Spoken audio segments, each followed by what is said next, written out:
On September 13, 2025, in Little Rock, Arkansas, a police officer was arrested for allegedly abusing his wife. In other words, it's a domestic incident. The wife said he hit her, and he said, "It's not true. I was actually blocking her slap because she was hitting me." The police arrived and they saw she had somewhat of a bruise on her face. And once they saw the bruise on her face, well, that police officer was arrested himself. Now, it's not unnormal that police officers can be arrested for drunk driving, domestic violence. I mean, police officers are humans themselves. But this particular police officer went viral because of who he is. And who is he? Tommy Norman. Now, what's so important about this police officer? This police officer patrols black communities amongst Pulaski County, which is where Little Rock is at. And he has established a very interesting relationship with the Black American community there. Y'all gotta eat y'all popcorn with me. You need me to open it for you? Hold on. Miss Rose still work at Woodview? Uh-huh. Man, this stuff is so good. It's double cheese. Hold on. Now, do y'all know that police officers are your friends? Yeah. Police officers love you, care about you. Now, as you can hear, he's saying, don't you know that police officers love you and care about you? Stop the cap. Yeah, well, in this case, it may be true that he cares, and obviously there could be some caring police officers, but it's touching because this is a white police officer caring about black kids in a state like Arkansas, which has a history of racism against blacks. So that's what's so touching. But not only has Tommy Norman tried to establish a relationship with Black American kids, he's done this also. Chicken. Yeah, you can get some chicken. I thought you were sitting over here, Lucy. I was. Oh, man. I was, but I can't. We're supposed to be a family over here, and you sitting over there on the footstool. I'm sitting with Granny. Hmm? Sitting with Granny. Now, there is Tommy Norman eating soul food, which is the Black American or formerly African American dishes that are unique to our community. Not only does he love the kids in the black community, he's actually a part of the food culture. But wait, there's more. Tommy Norman wasn't accused of domestic violence by just any wife. He has a black wife. And this is even more interesting because he married his wife, Rosalind Norman, in 2019, July 6, 2019. So now we have a white cop who loves black kids, loves black food, loves black women. And so when she said that he hit him, well, people have their opinions. And what did black people say about Tommy Norman's allegations? Let's check it out. One vibing Virgo. She says, he got arrested for blocking her hit. Free, Mr. Officer. This person goes, I'm not buying it, but on the other hand, no pun intended. This other person goes, better leave them black women alone. This person says, hard one to believe. Hope it gets better. I'm all for women, but Norman, please don't disappoint us, not you. This other person goes, he's always doing good things online, but it can happen to anybody. Okay, that's a fair one. This person says, I'm with Officer Norman on this one. It was self-defense. Now this is crazy because I'm pretty sure Eddie Waterloo was not there. James Shred, I still love him. Are you stupid or something? So this is interesting. I still love him. Now I'm gonna continue reading the comments, but I wanna stop there. Stop the show. You will never find a white person, assuming that the roles are reversed, a black man accused of beating a white woman, you would not see these sorts of positive comments coming in. You won't see many white people, or if this was, he's Asian, Asian wife, or you're not gonna hear, I still love him. They're gonna probably believe that the person did it. Let's go out here. Free Tony, even though his name is Tommy. This person, this don't change who he is in the community. Two sides to the story, still love him for his heart. We don't know what happened, and I don't believe he hit her. He probably was protecting himself. I'm telling you, this is how black people protect white people all the time, right? As long as you love the white person, oh, a good white person can't do any wrong. He was protecting himself. So now a black woman is lying. If this was a black man, you would never see this. And this is what is wrong with black people in general. But let's continue. They were arguing. She tried to smack him. He blocked her. She fell. Now, again, she wasn't there, but it's okay.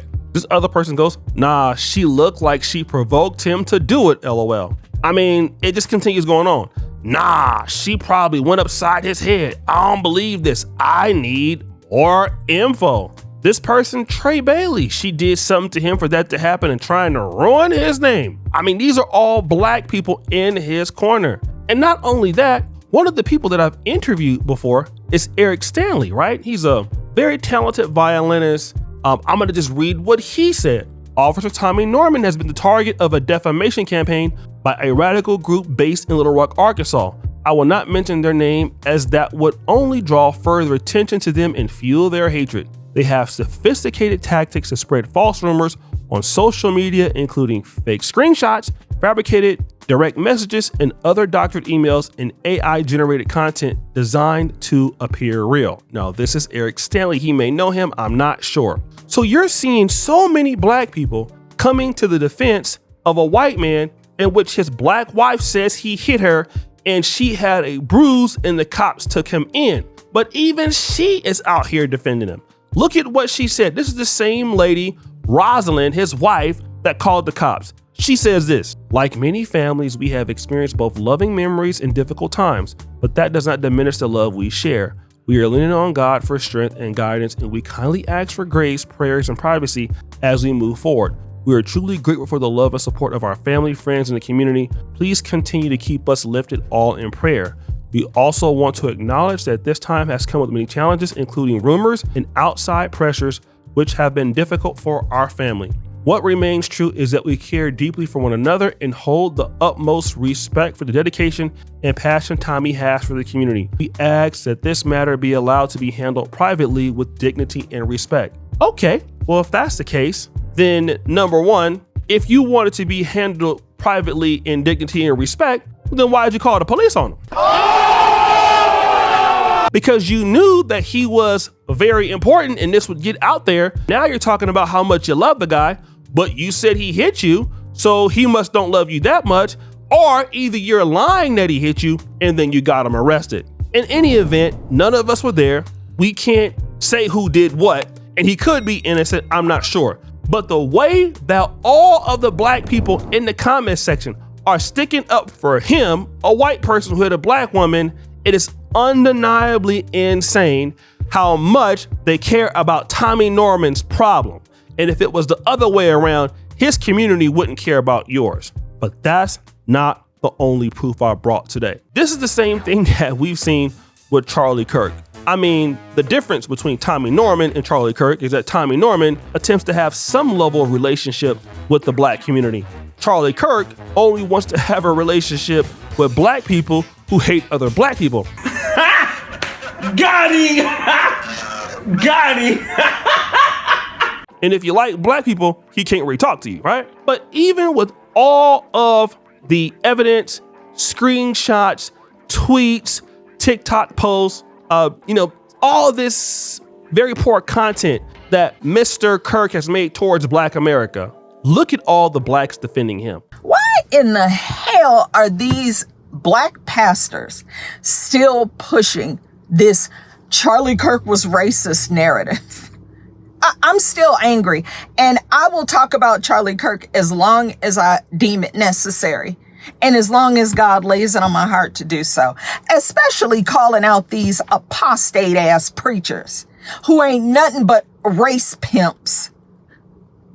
Why are you constantly bringing up race? So now this lady has a problem with the pastors who are calling out the hatred of Charlie Kirk. And now they're flipping it on those pastors, calling them apostates because, well, they're criticizing Charlie Kirk, who criticized Black America. And so because they're criticizing a person who criticized somebody, now all of a sudden the issue is not Charlie Kirk, it's all of the preachers in the black community, when the preachers in the black community are not on trial here, right? What we're asking and investigating is Charlie Kirk's record, right? What he said about the black community. The individual preachers that are responding or putting their opinion on the table are not on trial here. But Charlie Kirk is on trial, at least in the court of public opinion, as we review his body of work as it pertains to black people. But she's the only one. Anybody, especially black people, that are saying Charlie Kirk was racist and was not for black people and did not know black people, I am 100% convinced that you have never sat through a full debate of his or watched any of his debates with a sound understanding. Black people are always so quick to want to be the victim of a situation that they can't thrive. And this is one of the things that Charlie Kirk was exposing to black people. Here's another sister who's building her argument to lift Charlie Kirk up to make him seem like he's the person who just loved black people. Now, if we're talking about Tommy Norman and what he's doing in Little Rock, Arkansas, I could buy that argument for him. But we've never seen Charlie Kirk do what Tommy Norman's doing, because Charlie Kirk, you got to pay him some money for him to show up. And Black America just not gonna do that. But again, we always will have black people who will stick out their nose on the behalf of whites. And the question I have for you is, what do you get at the end of that? You get nothing.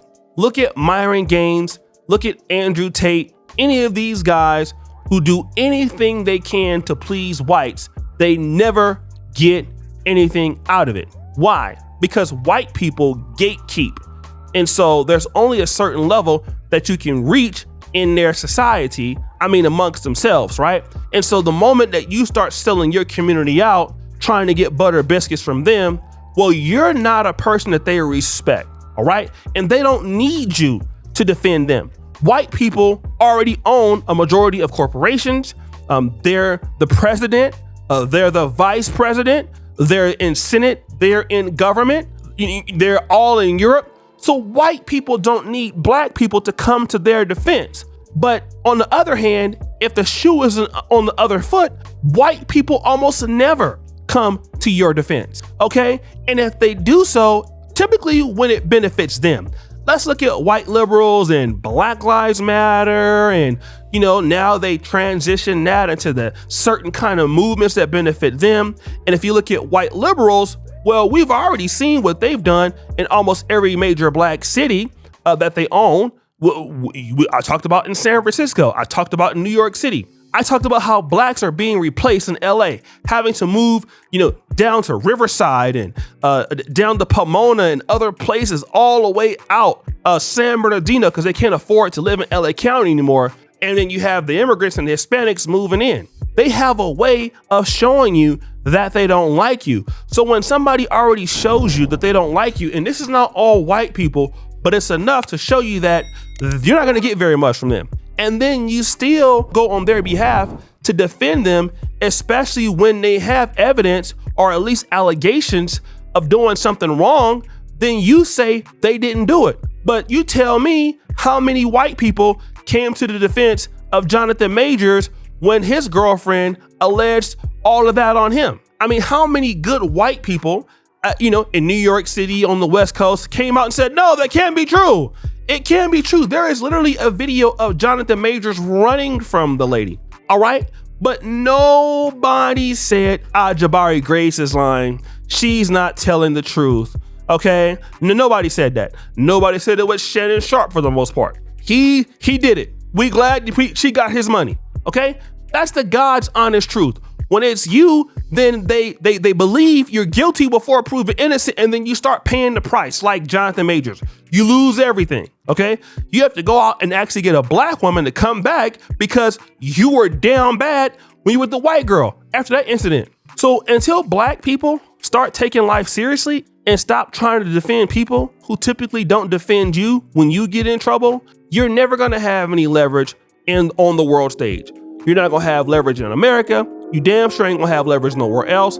And then white people and anybody else, if they're smart, they'll just gatekeep you like, oh, okay, well, we can just get whatever we want from them and never have to give them nothing because they always want to defend us. So then let them defend us and they get nothing back. And until blacks realize that, you're gonna always be in a bad space. So guys, what do you think? It's your boy O'Shea D. Jackson back at it again with another episode of The Celebrity Junk. Which is for all that you do. Subscribe, hit the bell. We're out.